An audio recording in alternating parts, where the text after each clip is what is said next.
I recently had a middle-aged woman drive up to me in my gym's parking lot. She stopped and asked me about my Lamborghini and its vanity license plate. Then she opened a Pandora's box and asked, "Do you do any network marketing?" Before I unloaded, I glanced at the car she was driving. She drove a rusty old Hyundai that needed new tires and a paint job. The rear window was missing unless you believe duct tape suffices as an adequate replacement to glass. The side doors were plastered with decals and magnetized signs exclaiming the greatness of her network marketing company. Make a huge income from home. I wondered if her company and her road were so great, why was she driving a POS Hyundai that costs less than the front left tire on my Limbo? How can she advertise make a huge income from home, when obviously she isn't earning a huge income from home? I respectfully asked her why she invests in a business that she doesn't control. Why are you painting someone else's big picture when you should be painting your own? She smiled, raised her dream-stealer defenses and rejected my analysis. As if what she was doing was working and reasonable, her mind was close to my suggestions. That's fine. Keep doing what you're doing and see if that gets you where you want to go. Don't listen to me, you came up to me and I'm the one who's retired and living the dream. I know that sounds arrogant and pretentious and I apologize, but logic eludes most people. When you blindly invest your life and time into someone else's brand, you become a part of their marketing plan. You become a swab of paint in their big picture. You resign yourself to the slim possibility of making good money versus big money. Not investing in my own brand was one of my most serious mistakes as a young entrepreneur. Hitchhiking a FastLane is an epidemic that deceives many would-be entrepreneurs. I say would-be because hitchhiking isn't entrepreneurial, because at the heart of entrepreneurship is creation and innovation. Hitchhikers aren't pioneers, they don't create or innovate. They sell, operate, and manage. If the driver decides to close up shop, you're out of luck. If the driver decides to discontinue a product and it's your sole source of income, you're out of luck. Fastlaners control their brands, their properties, and their financial plans. They don't blindly give it to others and hope for the best. Network marketing as a fastlane, only if. Network marketing is a fastlane but only if you own the network marketing company. As a fastlaner, you want to create these companies, not join them. I have a lot of Facebook friends who are spiritedly engaged in network marketing. I don't espouse my world vision on them because they have to see it for themselves. If they truly believe that $20,000 per month is a great income, let them believe it. If they truly believe that their income stream will be passive forever, let them believe it. If they truly believe that they are in control, let them believe it. These people have to see the truth on their own. It took me 4 network marketing companies to expose the truth. And that truth? The only people in the company who were living in houses on the Pacific Ocean with stables full of exotic cars were the founders and inner circle, not the distributors who signed up years later. I don't hide my discontent for network marketing, although the reason for my discontent is misconstrued. Network marketing is a hitchhiking strategy that disguises itself as an entrepreneurial activity. My discontent lies in the misconception: millions fall for the pitches such as be your own boss, own your own company, or passive residual income. While there is a small sliver of validity to these claims, they cloud the real essence of MLM, which is sales, distribution, and training, not entrepreneurship. I was involved in 4 MLM companies. Not once do I remember dictating product decisions, research and development, marketing restrictions, rules, cost analysis, or any other activity fundamental to owning a business. As a network marketer, you don't own a business, you own a job managing and creating a sales organization. That's like stuffing money under the mattress and calling it an investment. Years ago, I had friends who did well in MLM and some of them still do. Heck, I even did okay. But 2 things always nagged at me. First, I had no control. I was at the mercy of the company, its policies, its procedures, its product line, its cost structure, and whatever mandate they set forth, I'd be stuck with it. I remember when my company discontinued its best product and my income plummeted through no fault of my own. My friend who was making a nice living at MLM? He quit due to opposition over corporate decisions, and from what I hear, every few years he jumps from opportunity to opportunity. He continually repeats the cycle, climb aboard some hot opportunity, run it dry, and move to the next. Last I checked, he isn't rich, nor is he retired. He's not stuck in a rat race, but a rabbit race from one carrot to the next. The second nag at my mind was clear: I didn't feel like an entrepreneur. I felt like a worker bee stuck in a chaotic hive. I felt like an employee of a large company that was benefiting from the fruit of my hard work, even when hours of that hard work yielded few dollars. My essence knew I was violating a multitude of commandments and rules: the rule of everyone, the commandment of entry, and the commandment of control. My dislike for the model lies in the misdirection conveyed to would-be participants. They think they're entrepreneurs when they're just salespeople and sales managers in a FastLaner's plan. Can these folks make a huge chunk of change? Of course, I don't argue that fact. Top salespeople in Fortune 500 companies also make a lot of money. Lottery winners also make lots of money. We're talking odds here, not absolutes. MLM distributors are commissioned employees disguised as entrepreneurs and working for a FastLaner in a regime they don't control, but the FastLaner does. Network marketers are soldiers in the FastLaner's army. So let me be clear to all those MLM folks out there ready to hang me: I love network marketing as an entrepreneur. If I ever invent a product that needs distribution, network marketing would be my first consideration. Furthermore, MLM has excellent educational value: sales, motivation, team building, and networking. Network marketing can accelerate your future. As for my friend, he is a hitchhiker of a FastLane. What he doesn't realize is that to fully exploit the FastLane road, you don't join a network marketing company, you create it. You must be the creator of the company that people are dying to join. You must be the controller of policy and product and the producer. The FastLaner creates and invests in his own brand, the hitchhiker climbs aboard someone else's and hopes to piggyback a ride.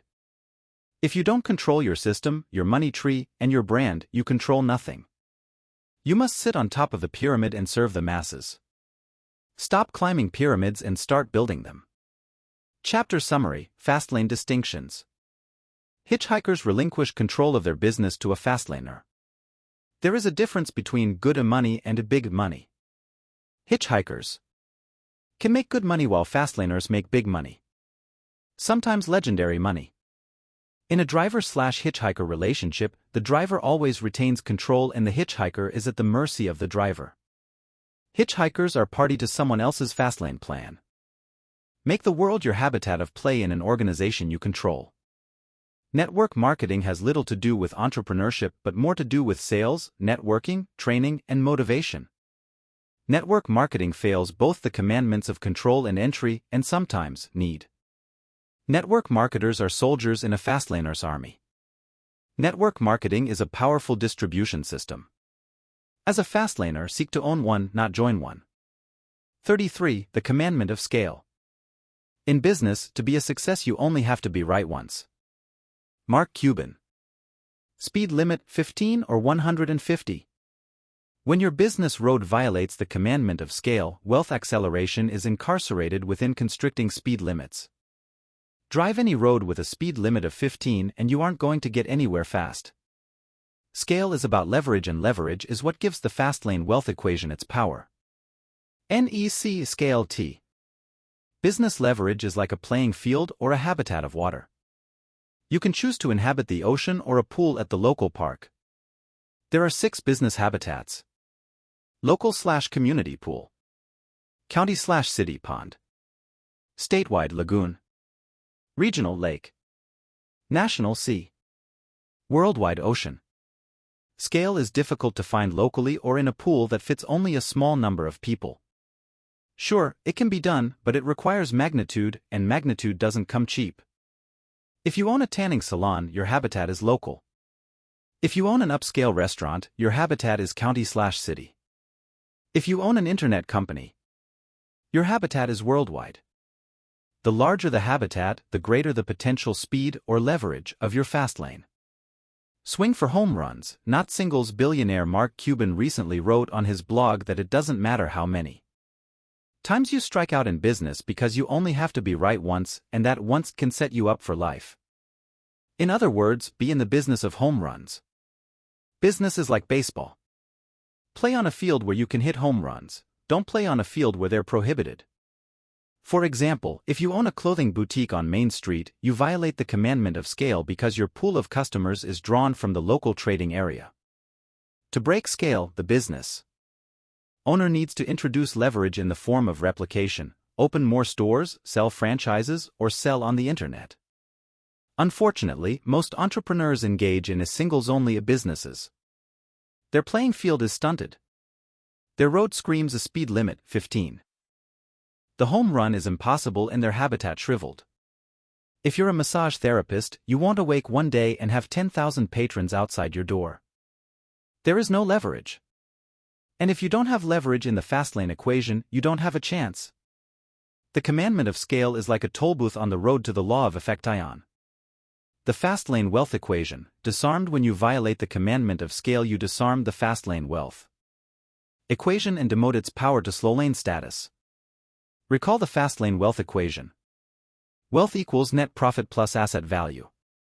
Asset value is predicated on net profit, which is predicated by unit profit multiplied by units sold. Net profit equals units sold times unit profit. If a unit sold has a ceiling, you handcuff your ability to create leverage. Without leverage, you can't create wealth exponentially. When you travel a business road incapable of scale, you render the FastLane wealth equation impotent. My favorite example is the guy who buys a popular sandwich franchise in his local neighborhood. This business violates the commandment of scale because the variables, units sold and unit profit, are implicitly limited. How many sandwiches can this guy humanly sell in one day? 50? 100? How many hours are in the day? 24? See the similarity? The objective of units sold is to have an upper limit greater than 100. How about 10,000? Or 100,000? Is there anything this sandwich shop owner can do to sell more sandwiches in one day? Under his current structure, there isn't. He is limited in scale to his local trading area. He'll never sell a cold cut combo to a man living in Australia, let alone the neighboring city. Scale is limited, causing this road to have a constricting speed limit, just like a slow lane road. To make matters worse, the other end of the equation is also limited: unit profit. What is the maximum unit profit on a sandwich and drink? $2? Again, we are operating under a ceiling of low numbers. These numbers don't transcend wealth, they limit wealth.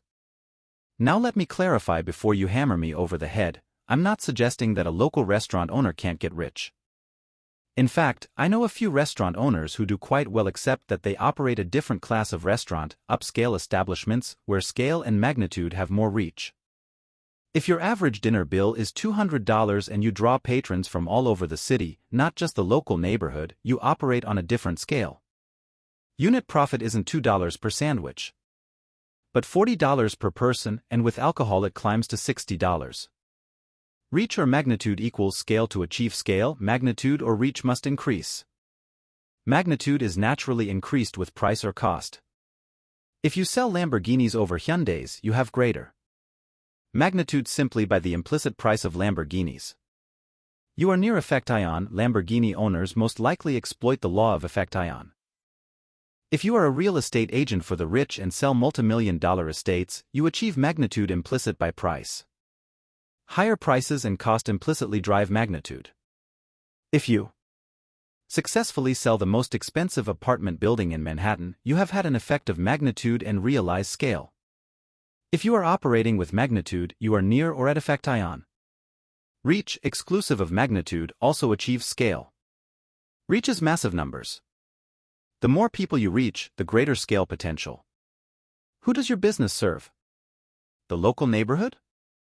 Or the world? The bigger your pool of play, the bigger your potential for wealth.